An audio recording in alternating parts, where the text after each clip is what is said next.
Everything just changed for the Toronto Maple Leafs as we have multiple huge updates surrounding not only the Leafs' pursuit of one particular player, but some new details that have dropped that changes the outlook of the offseason and the Leafs' plans, including one defenseman on the Leafs. A ton to go over today, folks, and you're going to want to stay tuned to the end. But before we get into it all, if you're a part of the percentage who aren't subscribed to the channel, make sure to hit that subscribe button. If it's 70% of you watching right now aren't subscribed, so thank you again for your continued support. You guys are fantastic. There's a lot to go over today, and obviously the Leafs are in a very intriguing spot right now.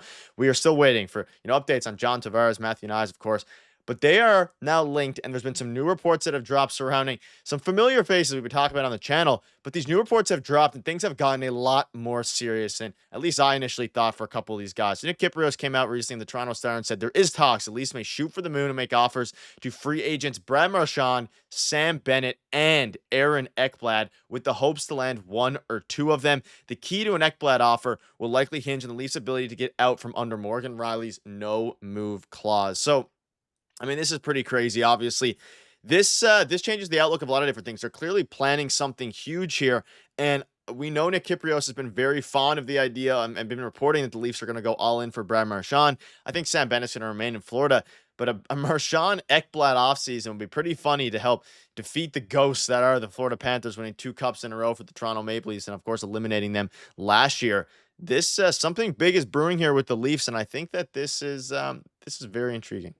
Well, Brad Treliving is continuing his summer tradition of acquiring 3 Florida Panthers if he were to do this. And obviously he did that last year with a couple of guys. But heading into this offseason, I think that Sam Bennett is probably going to be staying with the Florida Panthers. I think that was obvious before they even awarded the Stanley Cup. And obviously his agent probably hates him right now for everything he's been saying at the clubs and everything, if people have been keeping up with those videos. But obviously saying that he wants to sign for certain amounts and all of that. But I think that he's staying in Florida. But Brad Marchand, I think, is going to be leaving because Florida has other priorities and doesn't have that much cap space. And same with Aaron Ekblad. He's going to cost a lot of money, but for good reason. He's a pretty solid defenseman. We'll get into some advanced analytics too, which don't really, play to that, but we'll get into it and why I think that they are the way that they are. But he would make a big difference. But if the Leafs were to get Aaron Ekblad, and I keep saying that the Leafs defense is solidified, it looks good. That is for sure, right? Like it looks a lot better than it did in the past, but that doesn't mean that they can't improve it, right? You should be looking to improve every position every offseason. So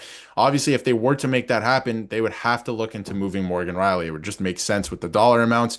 And Morgan Riley, obviously, I do think that he is going to have a bounce back season this year, but you don't know that for sure. That's just what I believe, but that could just not happen. So you have to start to at least think about those things. So it's going to be a very busy week for Brad Treliving. If he thinks that he has any shot at signing Aaron Ekblad, he has to start talking to Morgan Riley about potentially waiving his no movement clause, and that's going to get very interesting. But obviously, Aaron Ekblad, we'll get into what he brings to the team, but right shot defenseman, so you would probably have to move one of your right shot defensemen to the left, which is interesting as well, and obviously something that is a luxury, I think, in the entire NHL, so it wouldn't necessarily be a bad thing, but you would have to rethink your defense a lot. Yeah, and I showed a quick report there.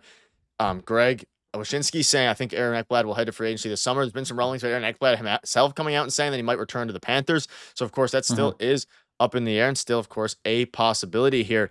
But again, I mean, Marchand and Ekblad, that would be a pretty fantastic pairing. Now, let's look at what Aaron Ekblad is projected to get. He's only 29 years old. I feel like he's in his late 30s with all the drama that has been around him. And keep in mind, he, got suspended last season for PEDs, so I'm sure the Leafs will take that into consideration as well. But he's expected to get an $8.5 million deal. Now, of course, we're all running under the assumption that Mitch Marner is going to be leaving. That saves them around $14 million. They have a ton of holes to fill elsewhere. But let's assume now that they trade Morgan Riley, and we spoke about it, and we've been speaking about it in videos. Like, if they trade Morgan Riley, you're going to need to replace him with a 1A defenseman or a similar type. I think Ekblad could give you that. So this would be interesting in the sense of trading Morgan Riley for a forward, and then, of course, having Aaron Ekblad come in via free agency and making something happen there. Now, again, $8.5 million. I mean, it would be great if they got Marchand and Ekblad. That seems to be a lot of money, and maybe they're going to be willing to spend that there. And again, Florida wants him at less than a $7.5 million AAV, something in the 6 range. I would like to see Ekblad at maybe 7.5 for the Leafs. I think that would make a lot of sense. You can get him and you can get Marchand for around what you can get Mitch Marner, a little bit more, of course.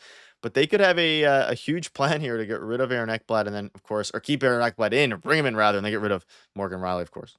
Yeah, I think you would have to do that to make the salary work. Obviously, Morgan Riley at 7.5, Aaron Ekblad, we don't know exactly what he's going to come in at, but it could be exactly the same. Like you mentioned, it could be 7.5. Some reports are saying that. The Florida Panthers can only afford him on the type of deal that I don't think he's going to want to take because he can make so much more in the open market. If you look at the market, and not only that, but other defensemen and what they've signed for it. Would you rather want at this point in time Aaron Ekblad or Darnell Nurse? Because Darnell Nurse makes $9 million, and I think Aaron Ekblad's a better defenseman. So that's what his camp's going to be saying.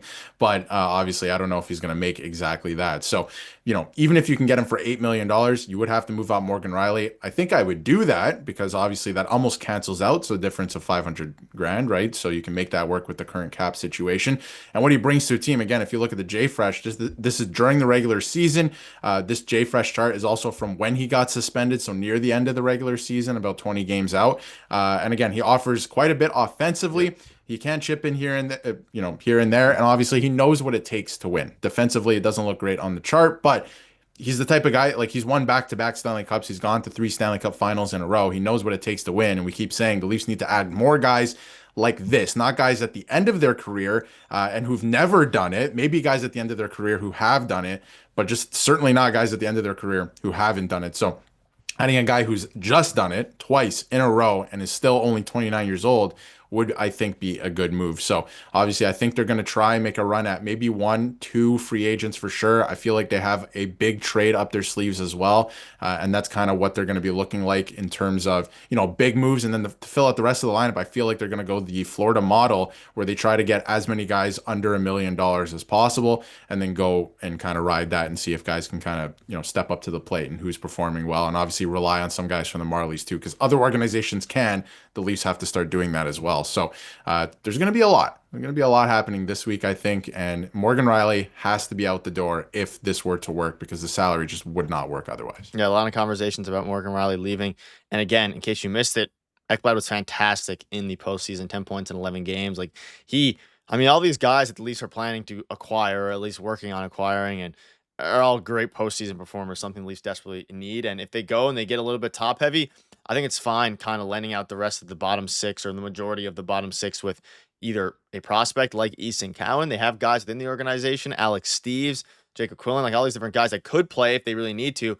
But of course, you want to fill it out with some. Even Brandon Tanev would be a good acquisition that we'll touch on in the future as well here. And here's what Ekblad did say recently, however, regarding returning. I live and breathe for the Panthers. I bleed for the Panthers. I've given my body everything to this team. I want to keep doing it forever as long as they'll let me keep coming to the rink. But the unfortunate reality is for Panthers fans, it's going to be very difficult unless he takes a huge haircut. And he doesn't strike me as the guy because he's only 29 years old. This is going to be the best time for him to get a contract that he's going to take a haircut. But let us know down below what your thoughts are on this. Everything is changing here. So big things are happening. Big things are brewing. And we're going to keep you up to date every step of the way. So make sure to hit the subscribe button. You guys are fantastic. Cheers.